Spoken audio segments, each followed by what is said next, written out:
The town of Sable Ridge wasn't built so much as it was tolerated by the land. It clung to the hem of a dry arroyo, where wind scraped across the plains like an old debt collector.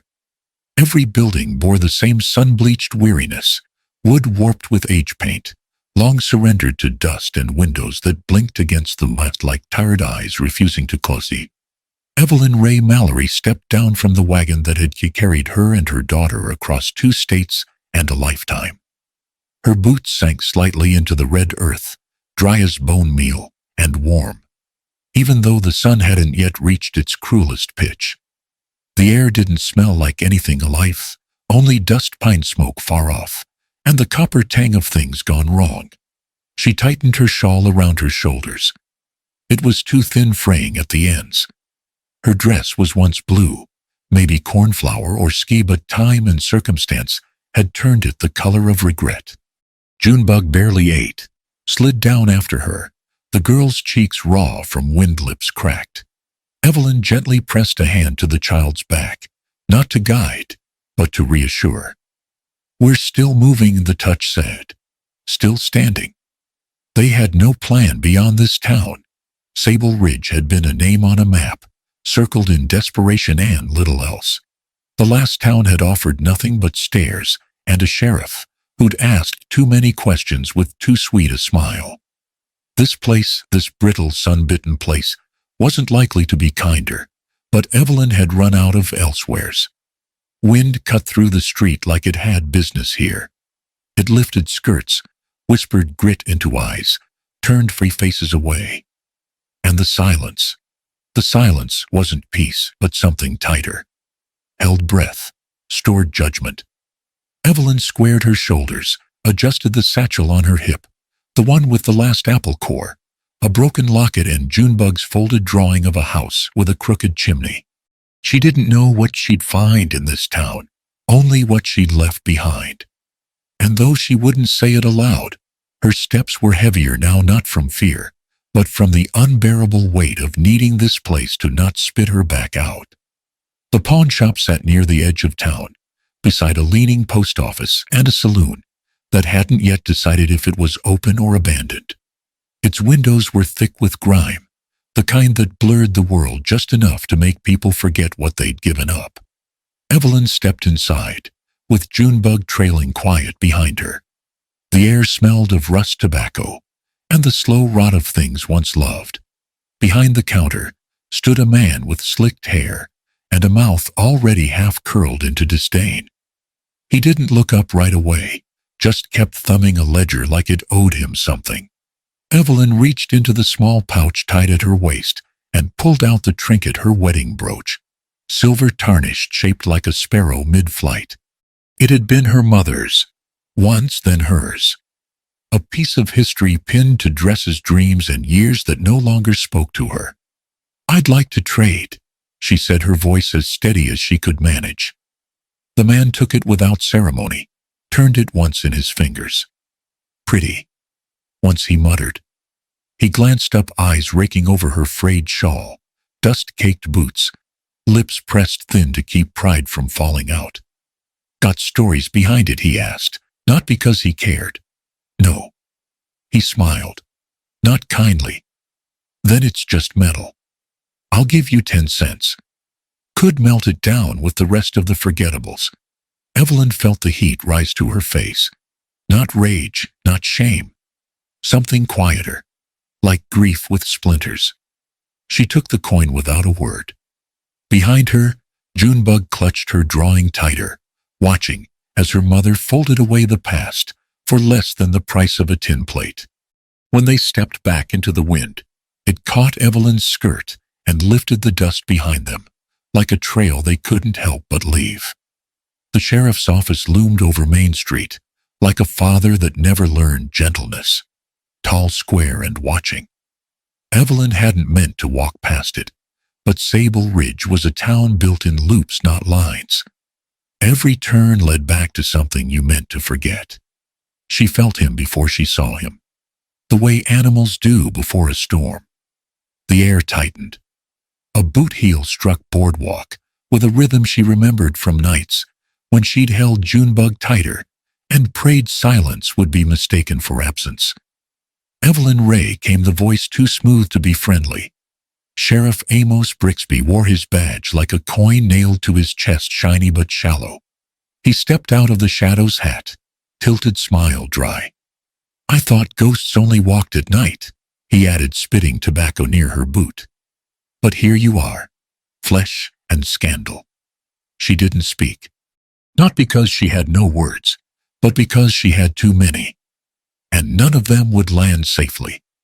He stepped closer. "Kansas sent word. Husband wants his property back. Says you ran off with a child and a silver pocket watch that wasn't yours." Junebug shrank behind her skirt. "I took nothing," Evelyn said quietly, "except my name." Bricsby laughed to sound like metal on bone. "You always did talk like a sermon. Don't matter what you say. Out here folks don't care much for tales. They like facts. You show up with a kid, and no man, people start asking what you're selling." He tapped the brim of his hat, mock salute. "Don't linger, Evelyn. This town don't mind silence, but it don't tolerate noise." He walked away, like a man certain the ground would hold beneath him. Evelyn didn't move.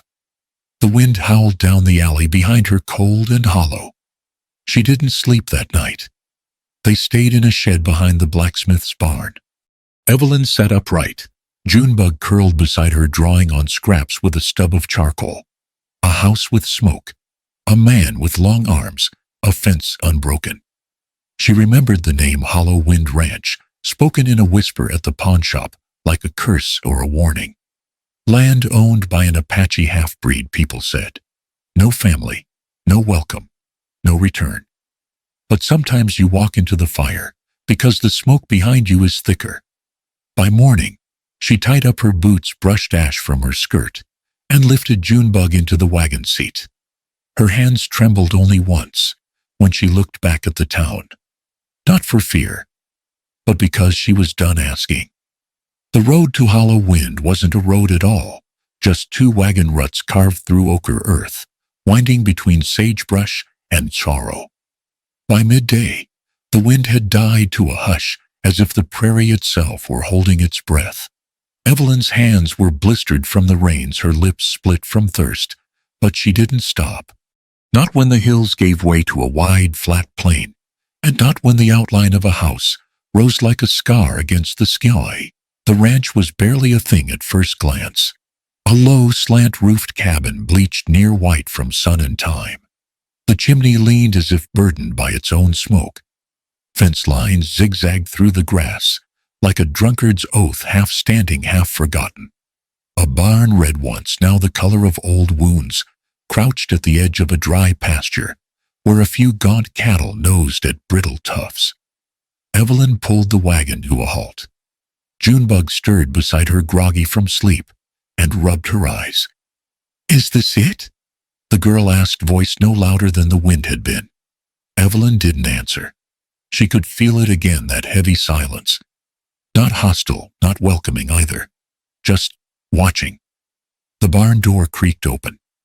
He stepped out like a man peeled from shadow. Broad-shouldered hat, pulled low sleeves rolled to his elbows. Skin the color of dusk, beard like iron shavings. There was something ancient in the way he moved, unhurried, deliberate, as if time bent differently around him. Evelyn climbed down her legs, sore and unsure. Junebug followed, clutching the hem of her mother's dress. Dust swirled around them in little eddies. The man stopped a few paces from the wagon, pitchfork in one hand, and looked at them, without blinking. His eyes were dark, not cold, just unreadable like deep water. He said nothing. Evelyn swallowed, her throat dry as chalk. "We're not asking for much," she said. "Just a place to stand a while. I can work. I've worked before. She doesn't eat much." The man looked down at Junebug, then back at Evelyn. Still no words. He set the pitchfork against the barn and walked forward. Evelyn tensed, instinct flaring, but he only bent, lifted Junebug into his arms, with the kind of ease usually reserved for lambs or dreams. The girl curled into his shoulder like she'd done it 1,000 times. He turned to Evelyn, not asking, not demanding, just waiting. "Evelyn," she said, voice smaller than she wanted. "And that's Junebug." He nodded once, then turned and walked toward the house, child in arms, boots crunching soft over cracked earth. Evelyn followed. Behind her, the wagon leaned on one wheel, like it had given all it had left. Ahead, the house waited, silent, sunlit, stoic. It didn't feel like safety. Not yet. But it didn't feel like the end either. Sometimes that was enough. The house held silence like a prayer, constant, worn, unfinished. There were 3 rooms and a loft each, stripped to utility. No lace curtains, no ornaments. Just wood, stone, and the slow breathing of a man who'd learned to live with less than he once dreamed. Evelyn swept the floor with an old broom that had lost most of its teeth. Junebug curled up on a pallet by the hearth, drawing lines into the soot with one finger, quiet as snowfall. Jericho never asked why they'd come. He never asked where they were going. He simply cleared space at the table on the cot in the morning routine. He rose before dawn, never speaking, moving through the frost with the weight of a man who still owed something to the day.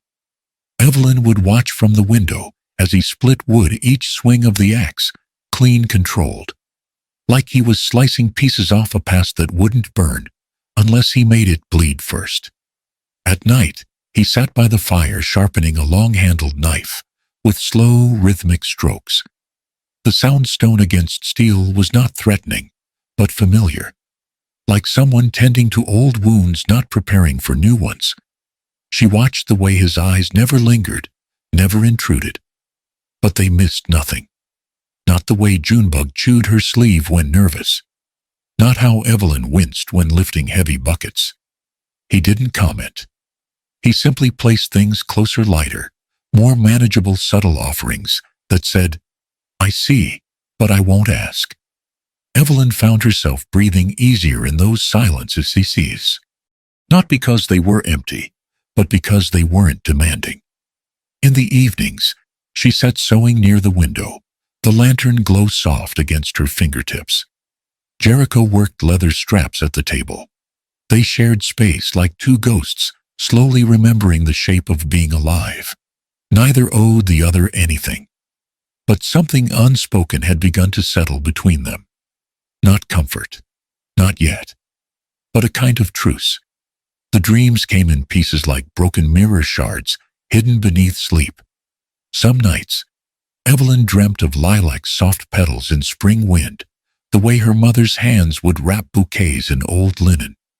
Other nights it was the church pew, her fingers clenched in her lap, while Reverend Mallory spoke of duty louder than he ever spoke of love. The velvet weight of the ring pressed into her skin like it was trying to brand her. Then came the darker dreams, the door splintering, the shout that didn't wait for a response, Junebug crying under the bed, Evelyn pressing a hand over the child's mouth, not to silence her, but to keep her from being found. Those dreams left her breathless, waking up with sweat cooling on her skin, the moonlight drawing harsh edges across the beams of the loft. She'd stare at the ceiling, listening, half expecting boots on floorboards, half remembering the way she used to pray to be invisible. Jericho never asked why her hands trembled when she lit the fire. But one night, as she stood outside in the hush before dawn, shawl clutched to her chest, he stepped beside her without sound, held out a tin cup of hot coffee. She took it, their fingers brushing. She didn't pull back. "Sleep don't come easy sometimes," he said, voice low, like wind through dry grass. Evelyn looked down into the dark liquid. Her face did not reflect. "No, it doesn't," she whispered. That was all. But in that moment, beneath the vast, indifferent sky, she felt something shift, not in him, not in the ranch, but in herself. She had not spoken of her past, but it was beginning to loosen its grip. And maybe, just maybe, the land was listening. By mid-March, the wind shifted. Not by much, but enough for the air to smell less like stone and more like thaw. The frost still clung to mornings, but the sun lingered longer on the porch steps, and the cows bawled louder, like even their bones knew the season had turned. Junebug took to following Jericho around the yard, her boots too big, her braids unraveling by noon. She never spoke much, but she watched eyes wide as wagon wheels absorbing his every movement, as if memorizing a new alphabet. One afternoon, Evelyn found a torn scrap of feed sack on the table. Upon it, a charcoal sketch, rough but unmistakable. A tall man, with shoulders like the barn's beams, holding a small child in one arm, a saddle in the other. His face was a blur, but his stance was sure. Beneath it, Junebug had scrawled, "Mr. Thorne Giant." Evelyn folded it carefully, placed it inside the cookstove drawer, somewhere safe from flame. Later that evening, Jericho noticed a hitch in the chicken coop's gate. He bent to fix it only for Junebug to sidle up beside him, a stick in hand, poking the dirt, as if she too were part of the repair crew. "You're quiet," she said, matter of fact. Jericho glanced at her. "So are you." Junebug grinned, a rare thing. "Mama says quiet people hold more ska." He didn't smile, but his eyes softened. "Then you must hold a thunderstorm." That was the closest she'd heard him come to teasing. Evelyn watched from the porch heart, caught somewhere between ache and awe. She'd feared Junebug would never trust another man again. And yet here she was, grimy-kneed and paint-stained, treating Jericho like a mountain too sturdy to fear. Inside the house, Evelyn had begun making small changes. The loose shutter in the loft now clicked shut. A torn curtain had been stitched back into grace. She'd scrubbed the floorboards until her hands blistered, not for cleanliness, but for claim. The place no longer felt like borrowed space. It was becoming something else, not hers, not yet, but not foreign. Jericho didn't comment on the new hooks by the hearth, or the way she'd lined the pantry shelves with old newspaper. But he'd left a tin of nails and a hammer by the door one morning without a word. Evelyn understood that language now. It meant, build what you need. Stay if you want. And for the first time in years, she didn't flinch at the thought of staying. The wind came in hard that night. No warning. No mercy. Dust rolled across the land like a tide of ghosts, turning sky into soot, trees into silhouettes. The house groaned under the weight of it, each plank holding its breath. Evelyn had shuttered the windows, pressed towels under doors, and held Junebug close as the wind screamed like something remembering. But Jericho was not inside. She found him out by the corral, standing as still as the post he leaned against. The storm whipped around him, coat-snapping hair, wild boots half buried in red silt. In his hand, barely protected, was a slip of paper curled with flame. It flickered once, then caught, then crumbled to ash. She didn't speak. He didn't look at her. But the way his shoulders moved just slightly like breath, had returned too late, told her everything. Whatever name that letter had carried, it no longer needed to be spoken. It had already burned. The next morning, the world was gray with aftermath. Dust coated the porch, the roof, the cattle's backs. It hung in their lungs like regret. That's when Sheriff Bricsby arrived. He didn't knock, just rode in like a man convinced of his own welcome, boots sharp against the earth. His horse snorted, pawed the ground. Jericho stepped out of the barn first, wiping oil from his hands. Evelyn stood on the porch, Junebug clutching the hem of her dress, like a question without punctuation. "Miss Mallory," Bricsby said, drawing the title out like an accusation. "Got a summons from Topeka with your name stamped clean across it. Husband's filed for your return. Says you left under false pretenses." Jericho said nothing. His eyes, however, had sharpened into stillness. Evelyn kept her voice low. "There is no marriage left." Bricsby smiled. "Doesn't need to be. There's only law, and it says he paid for a bride, and he wants her back." She felt the blood drain from her hands. Junebug pressed closer. "I won't go," Evelyn said. He tipped his hat. "Then you'll be escorted. Trials set in Kansas in 3 weeks. You can ride like a lady, or hang on like a thief." Jericho stepped forward, then not quickly, but with the weight of stone, deciding to move. He didn't reach for a weapon, didn't raise his voice. He just stood. And in that stillness, Bricsby's grin faltered. "I don't want trouble," the sheriff muttered. Jericho's voice came quiet, deliberate. "Then don't bring it." Dust swirled between them. Bricsby spit into it. "This ain't over." He rode off without waiting for reply, the dust cloud following like a wound he couldn't shake. Back on the porch, Evelyn's knees buckled. But she didn't fall. She had too much left to lose. The truth came on. A night too quiet to trust. The wind had gone still, the cattle were settled, and the stars stretched wide and cold above hollow wind. Inside, Junebug slept curled beneath an old quilt, one arm draped over her latest drawing. Jericho and Evelyn, standing by a fire, their faces vague but close. Evelyn sat by the hearth, mending a torn sleeve with slow, steady motions. Jericho sat at the table across from her, carving a strip of pine into something that had yet to take shape. The blade made soft, rhythmic whispers against the grain. He hadn't spoken in an hour, and she hadn't needed him to. But then he stopped. Not dramatically, just the kind of pause that meant something deep had shifted beneath the surface.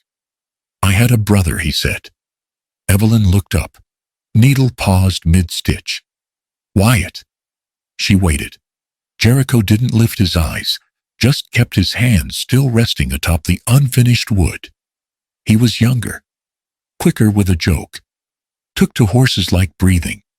Folks said he had a charm to him. His voice was flat, but not unfeeling, like someone reciting the weather of a storm that drowned their whole world. He fell in with the wrong kind, riders from the border. Called themselves traders, but they moved more gun than grain. I warned him. Hell, I begged him.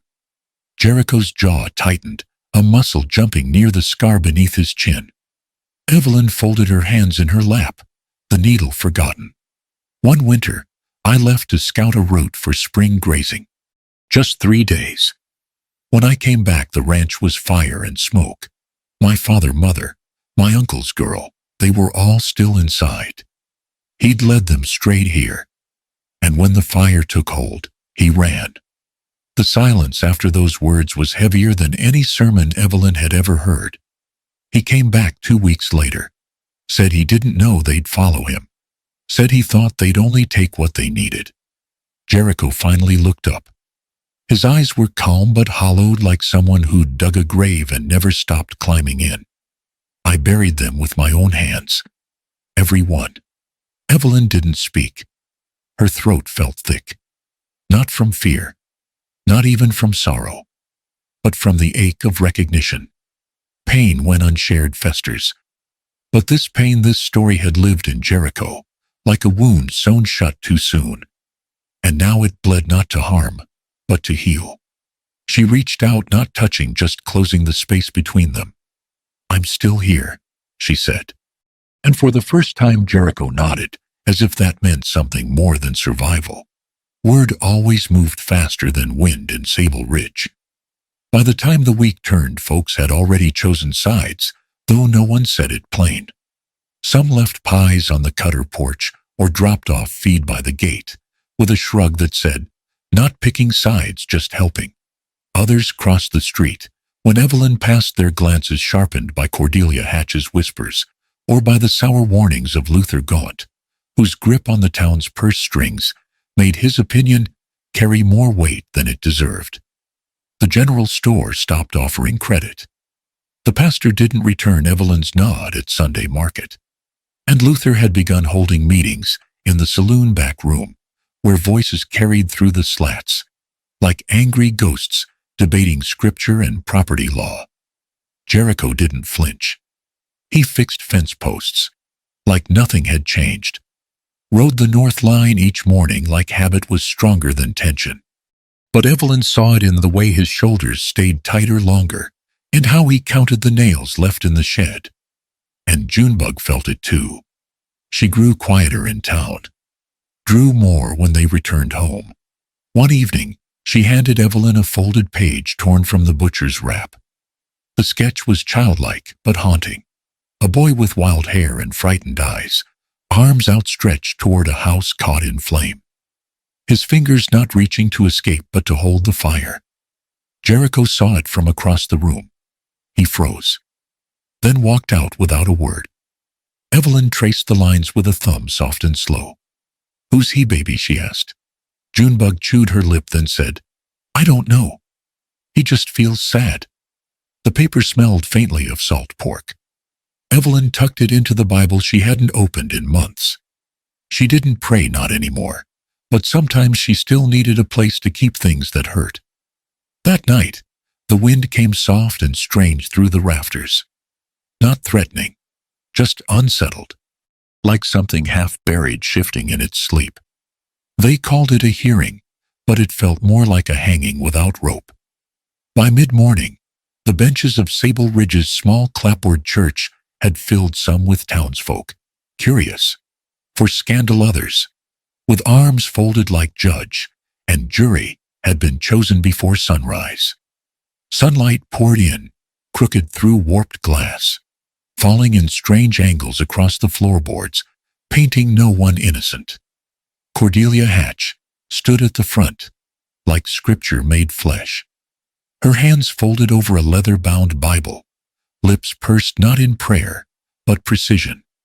She didn't wear black, only dark grays and polished boots that tapped the floor with quiet certainty.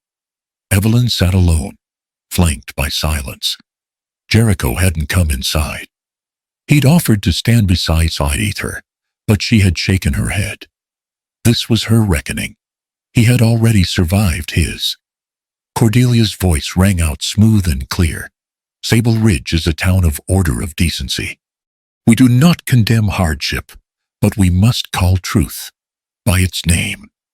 She opened a folded paper. The sound alone, the dry crackle, made Evelyn's jaw clench. "This is a certified warrant issued from Shawnee County, dated last spring. It names one Evelyn Ray Mallory as subject of a domestic disruption. Witness reports filed of property damage. Flight with a minor." Cordelia looked up then, not triumphant, but righteous. She fled custody. She defied her husband. She took a child into wilderness, without provision or plan. A murmur rippled through the pews. Some eyes narrowed, some turned away. Evelyn sat still. Her hands didn't shake. Her back didn't bend. But something inside her folded in on itself like dry paper near flame. She stood. The wooden floor creaked beneath her boots, soft, slow. "I didn't steal anything," she said, voice level. "Not even freedom. I took what was mine. My child. My name." Cordelia's brows arched. "So you admit the charges?" "I admit surviving," Evelyn replied. No one spoke. And then a voice near the back, a woman, older face lined with sun, said, "I remember her husband. Came through here once. He kicked a dog for barking." Someone else added, "Fella had hands that talked too much." Cordelia straightened, but the seams of certainty began to pull. Evelyn glanced once toward the window. Outside under the oak tree, Jericho stood, hat in hand, watching the church as if willing it to hold. Evelyn looked back at the crowd. "I won't apologize for running. Not when staying would have taught my daughter that silence was safer than truth."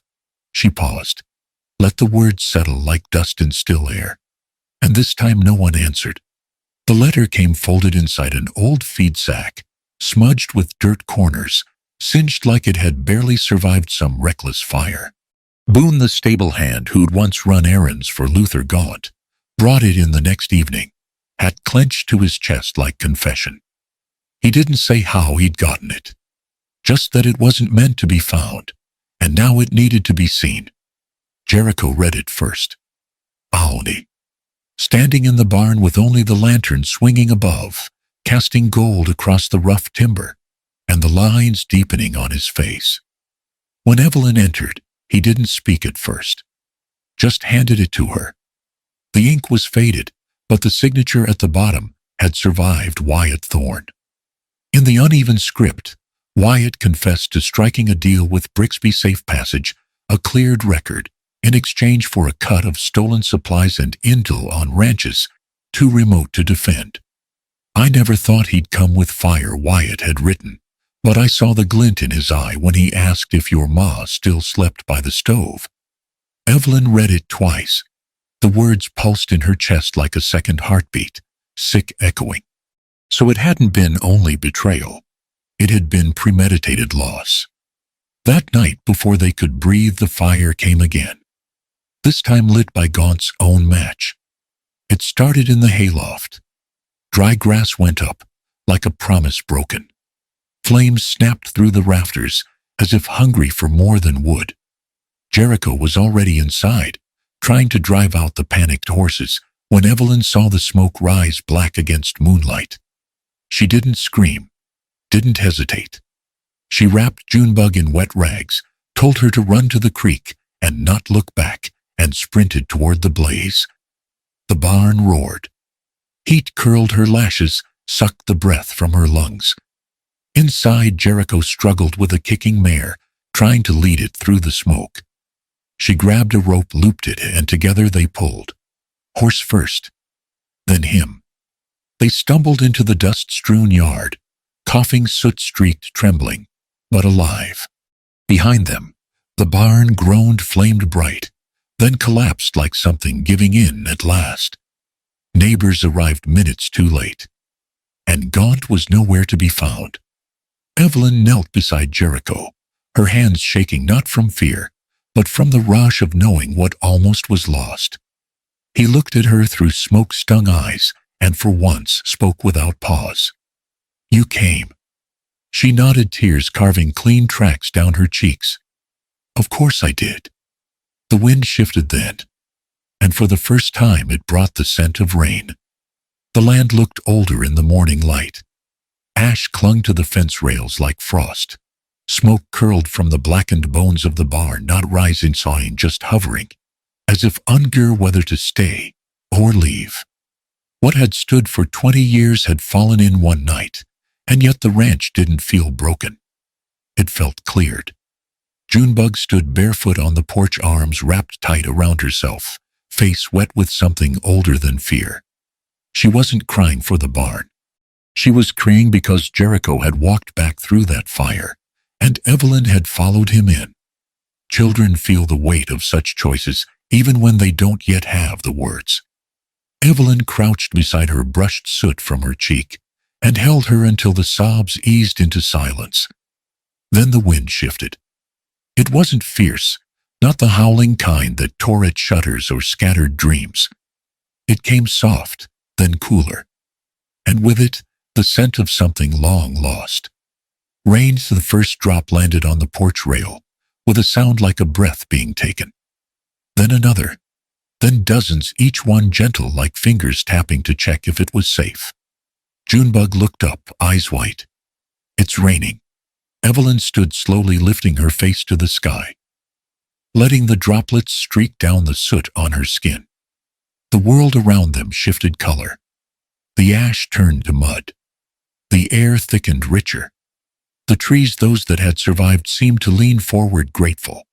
Jericho came from around the side of the house, shirt damp, hair darkened by water and smoke. He didn't speak. He didn't need to. He held out something small wrapped in cloth. Evelyn took it, careful, like it might break. Inside were gloves, taut, well-worn leather stitched with care and age. They were clearly made for smaller hands, woman's hands. One thumb had a faded patch where needle met time. "My mother's," he said quietly. "She wore them every spring." Evelyn looked at the gloves, then at him. Jericho didn't move, but there was something in his stillness, something that said more than any ring, any kneeling, any promise spoken too easily. He was giving her legacy labor and name, without fanfare, without demand, just offering. Evelyn slid the gloves on. They fit like memory. And in that moment, with rain soft as mercy falling around them, she knew. She wasn't passing through anymore. She was already home.